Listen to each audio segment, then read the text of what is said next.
Olá, bom dia, boa tarde. Sou o Theo Pugliese, aluno do GIX, e hoje eu vou falar um pouco de espelho de corrente e pares diferenciais. Bom, primeiro, o que é um espelho de corrente? Um espelho de corrente é basicamente o que sugere o nome, é algum circuito capaz de espelhar correntes. O que é espelhar uma corrente? É copiar, replicar uma corrente de referência para você, por exemplo, polarizar circuitos ou dentre outras utilidades que eu vou comentar aqui durante a aula. Enfim, função principal, gerar correntes constantes. Eu poderia ter colocado também replicar correntes constantes. Base para polarização de circuitos integrados e substitui resistores de grande valor. Resistores, como eu vou falar mais adiante, eles ocupam grande área de silício em circuitos integrados e eles não têm uma precisão tão boa quanto os espelhos de corrente, o que favorece o uso de espelhos de corrente dentro dos circuitos integrados que são muitas vezes utilizados para polarização. Por exemplo, permite aplicação de correntes em múltiplos blocos. Essencial em amplificadores operacionais e circuitos CMOS. Como, por exemplo, a chave CMOS. Né? Você pode estrategicamente usar uma chave CMOS e um espelho de corrente para polarizar determinado circuito. Aqui a gente tem um esquemático básico, uma referência do que seria um espelho de corrente. A gente tem dois MOSFETs conectados gate a gate. Esse terminal gate-gate ainda é curto-circuitado. No dreno do digamos, MREF, que seria o MOSFET por onde passa a corrente de referência, que é uma corrente forçada. Essa corrente é muitas vezes forçada por uma fonte ideal de corrente ou por uma fonte de tensão conjugada com resistor, enfim, entre outras formas de você forçar essa corrente de referência.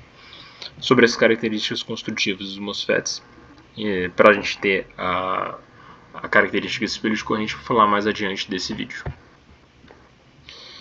Motivação. Para que usar espelhos de corrente? Espelhos de corrente, geralmente, a grande maioria das aplicações são para realmente polarizar circuitos. Por quê? Em circuitos integrados, a geração de correntes de polarização precisa ser precisa e estável, coisas que os espelhos de corrente conseguem proporcionar melhor do que referências de tensão e referências de corrente conseguiriam proporcionar. Reproduzível em múltiplos blocos, independente da carga e que ocupem pouca área, que é justamente o caso dos espelhos de corrente em relação aos resistores, eles ocupam uma área de silício menor. Aqui, para elucidar a motivação dos usos de espelhos de corrente, eu peguei dois comparadores que eu fiz no Cadence, o comparador PMOS e o comparador NMOS, ambos polarizados por espelhos de corrente, o comparador PMOS polarizado por um espelho de corrente PMOS e o comparador NMOS polarizado por um espelho de corrente NMOS. Um comparador basicamente é um bloco que ele tem duas entradas, ele pode ter duas saídas, geralmente esse aqui tem. As entradas você vai ter o seu sinal em questão, que é comparado com a tensão, com um sinal de referência. Se você colocar o seu sinal na entrada positiva do bloco comparador, enquanto ele for maior que o seu sinal de referência, o bloco comparador vai soltar, vai cuspir na sua saída um valor de nível lógico alto. E quando o seu sinal for menor que a referência, ele vai soltar, vai ter como saída um valor de nível lógico baixo. Eles são usados, por exemplo, em malhas de controle de conversores e inversores, para determinar a razão cíclica das chaves que vão comutar simultaneamente. Geralmente são, nos inversores e conversores, são chaves que não estão no mesmo braço, né? Por exemplo, um conversor e inversor com apenas dois braços e composto por 4 MOSFETs. Você vai ter as duas chaves que estão na diagonal comutando juntos e comutando de maneira negada, né? Enquanto um abre, o que está no mesmo braço imediatamente abaixo vai abrir ou vai fechar, vai ter a ação contrária à chave de cima. Por que a gente usa os comparadores? Né? Se a gente aumenta o nosso sinal de controle, que é justamente o nosso sinal que vai ser comparado a uma referência, a gente aumenta a razão cíclica de duas dessas chaves, a gente favorece o incremento da corrente que passa na nossa máquina para um lado ou para o outro, favorecendo o funcionamento dele como inversor ou como retificador, e muda completamente a estrutura de funcionamento do nosso inversor-conversor. Pode até ser usado para não favorecer a corrente para nenhum dos lados e funcionar apenas como uma máquina de controle de reativo e etc. A solução ideal a solução é basicamente essa, né? Usar os espelhos de corrente para polarizar circuitos. E, enfim, sem falar que é muito mais fácil você replicar com precisão correntes, controlar, né, correntes, do que replicar tensões e com precisão alta, né? Enfim. Agora falando sobre os MOSFETs podem atuar em eles têm três áreas de atuação, que é em corte, triodo e saturação. Em corte é quando a tensão de threshold é maior que a diferença de potencial entre o gate e o source. Triodo é quando a tensão de gate source é maior que a tensão de threshold, porém a tensão entre o dreno e o source ainda é menor que a diferença do VGS menos VT. E por fim a saturação é quando a tensão entre o dreno e o source é maior ou igual à diferença de tensão entre a tensão gate source e o VT, que é a tensão de threshold, como eu já falei, né? A gente tem esse gráfico clássico, né, das regiões de operação do MOSFET. Essa primeira linha aqui é para o MOSFET em corte, não vai ter corrente de dreno, incrementando o valor de VGS até que ele supere o valor da tensão de threshold. A gente vai entrar nas áreas de triodo e saturação. Aqui a gente tem essa linha pontilhada que separa a região de triodo com a região de saturação. Dentro da região de triodo, lembrando que a gente tem uma área que é uma região quase linear, um pouco abaixo aqui da tensão VGS menos VT. E depois a gente entra aqui na região de saturação, que ele basicamente satura mesmo, né? A gente não importa o incremento que a gente dá na tensão de dreno source, que a nossa corrente vai ficar constante, a menos que você aplique um incremento ou um decrescimento na tensão VGS. Então a gente tem basicamente aqui, a partir do momento que a gente entra em saturação, a gente tem o MOSFET funcionando basicamente como uma fonte ideal de corrente, que funciona em detrimento da diferença de tensão entre o gate e o source. A gente tem um ID de VGS, que na maioria inclusive é um ID de VG, já que o source é uma tensão constante, ou não estou falando que necessariamente do potencial do terra, mas geralmente é uma tensão constante no potencial do terra. No caso de um NMOS, claro. Aqui a gente tem a equação da corrente de polarização do nosso MOSFET, meio de microNCOX W sobre L, que multiplica o VGS menos o VTH ao quadrado, que esse VGS menos VT é a tensão de overdrive, que é basicamente essa constante definida aqui. Não é uma constante, né? Perdão, é uma variável mesmo, né? Já que é um VOV de VG, na maioria das vezes, rigorosamente de VGS. Mas aqui, basicamente, dado o microNCOX são oriundos do substrato e a dopagem pelo qual o nosso MOSFET é feito, né? O COX é a capacitância do óxido interno do nosso MOSFET, lembrando que o MOSFET é metal óxido semiconductor field effect transistor. O micro-N é da característica construtiva também dele, semicondutora, lembrando que é um micro-N porque ele tem maior número de elétrons livres do que de lacunas, por isso que é um micro-N. E o W sobre L é a razão das dimensões físicas do nosso MOSFET. Estrutura básica agora do espelho de corrente. O espelho de corrente mais simples utiliza 2 transistores apenas, acoplados pelo gate, inclusive. Você tem um curto-circuito entre os gates dos 2 MOSFETs, que também é curto-circuitado ao dreno do MOSFET pelo qual passa a nossa corrente de referência. A corrente de referência RF força e define VGF, inclusive uma corrente forçada também por uma fonte de corrente, ou por uma fonte de tensão insere na resistência. O segundo MOSFET, por conseguinte, recebe o mesmo VGS. E lembrando da forma ID igual a meio de microNCOX W sobre L, como a gente tem os MOSFETs com a mesma construção elétrica, a única coisa que possibilitaria a diferença na corrente dos dois seria o VGS. A gente mantendo o VGS dos dois iguais, a gente tem uma corrente nos dois também iguais. Esse aqui é um MOSFET que eu fiz no Cadence, no software Cadence. Esse aqui seria o M1 e esse aqui NM0 seria o M2 aqui. Aqui a gente está forçando essa corrente justamente com uma fonte de tensão em série com uma resistência. Uma tensão de gate source de 800 mV. Lembrando que ambos os MOSFETs têm que estar na saturação, senão ele não funciona adequadamente como espelho de corrente. Bom, aqui são as conclusões que a gente tinha tirado agora sobre os espelhos de corrente.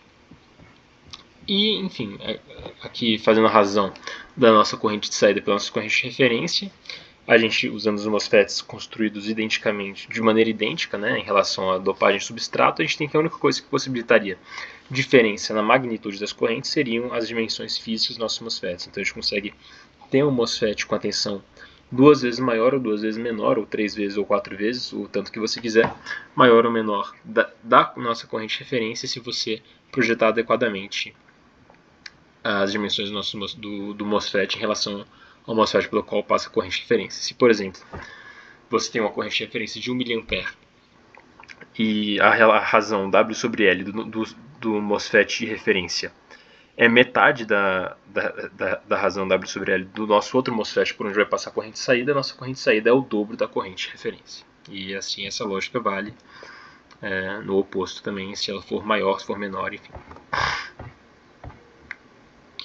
A gente tem corrente PMOS, que é basicamente um espelho de corrente idêntico, a construção é idêntica ao do NMOS, a diferença é que é um MOSFET PMOS, ele é construído de maneira diferente, né, o substrato, e a dopagem muitas vezes são diferentes, e lembrando que no PMOS a gente tem maior movimento, maior transporte de lacunas livres do que de elétrons livres.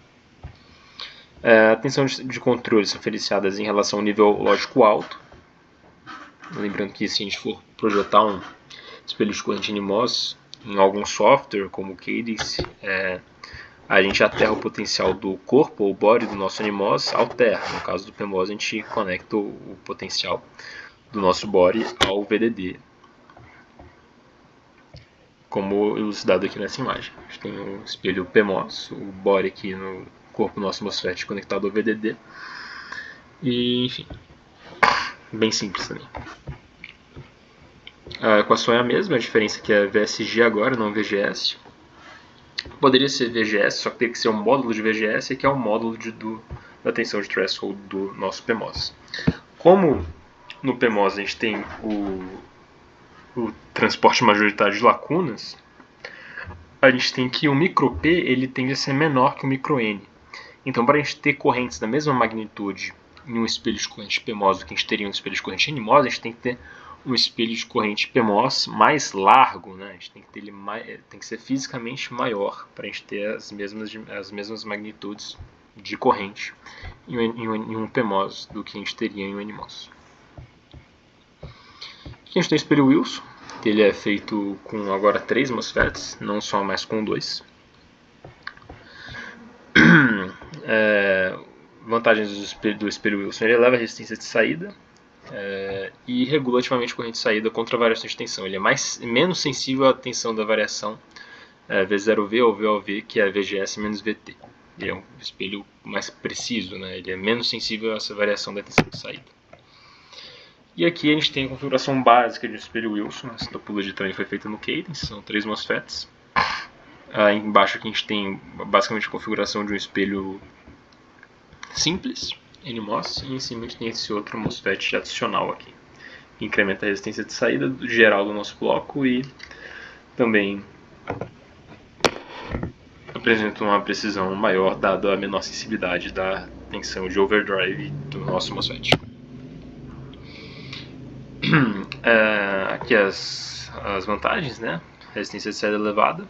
Aqui o produto de GM3, RO3 e RO2 são as resistências do efeito de modulação de comprimento de canal, que é o lambda, né?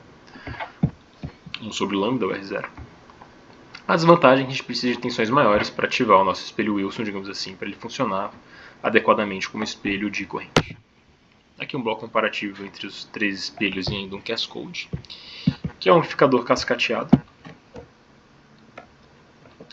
E, enfim, os espelhos Wilson a gente vai ver mais adiante que eles são muito usados para polarizar pares diferenciais, polarizar cargas ativas que a gente conecta nas entradas, na entrada de pares diferenciais, que é o próximo tópico aqui que a gente vai falar. Mas antes disso, vamos falar um pouco ainda sobre os MOSFETs. Aqui a gente tem um espelho NMOS simples e um espelho Wilson. Essa é a curva da corrente em função da tensão no espelho simples. A gente vê aqui com a tensão de referência seria de 32 microamperes e aqui no espelho Wilson. também é referente de 32 microamperes. A gente vê que no espelho Wilson, ele demora um pouco mais para ativar, a tensão de ativação dele é um pouco maior. Porém, a partir do momento que ele entra na região de saturação do espelho como um todo, a precisão da corrente de saída é muito maior em detrimento da precisão da corrente de saída do nosso espelho simples. Então a vantagem é uma maior precisão, a menor variação da corrente de saída em relação à tensão de saída.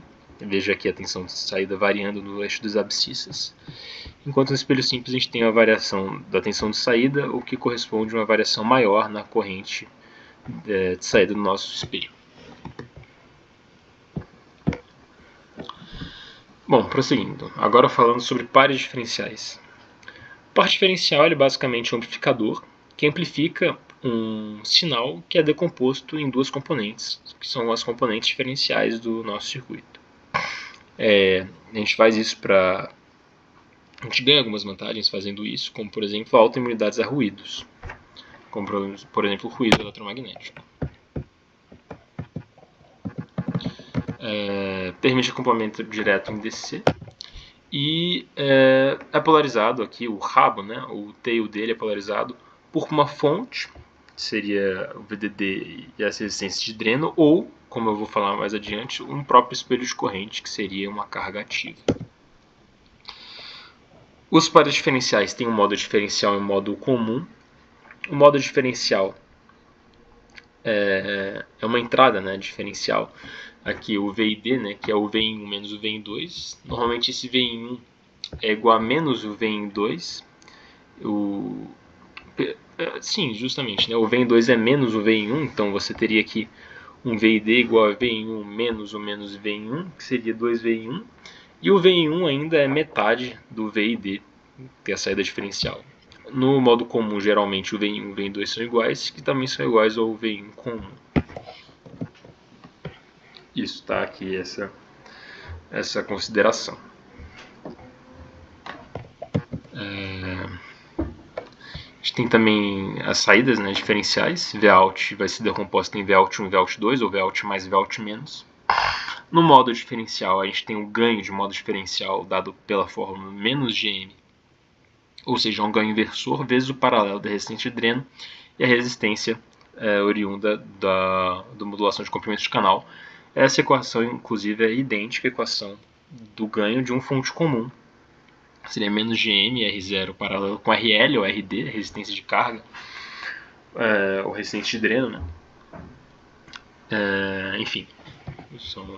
Porque é basicamente, né, se você for levar ao pé da letra, é basicamente são dois fontes comuns conectados, e se você levar em consideração o aspecto diferencial deles, vai pegar o VI, o Vout1, o VI1, e a fórmula do ganho diferencial dele vai ser idêntica, já que você está pegando metade dos valores. A única coisa que diferenciaria seria a resistência de saída, que seria o dobro.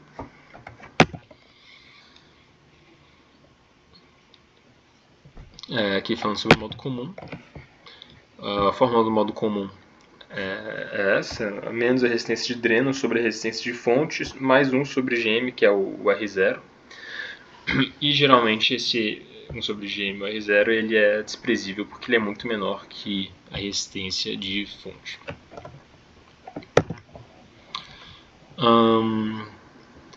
Agora, parte diferencial com carga ativa, né? O que muda? O que muda é que agora a gente não tem mais o nosso cabo do nosso parte diferencial sendo polarizado por uma fonte de tensão e resistores de dreno. A gente tem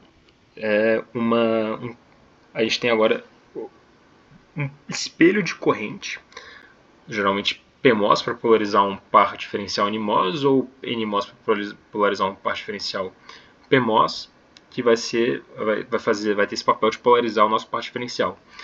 Ele vai economizar uma área maciça de silício no chip, como a gente já havia dito, né, que os espelhos de corrente ocupam uma área menor do que os resistores. Converte nativamente a saída diferencial em uma saída simples, que seria onde estaria o V0 menos, né? Aqui, se fosse um par diferencial como este, teria o V0 mais e o V0 menos. Aqui no par diferencial carga ativa a gente tem só o V0 menos, que é a nossa saída definitiva.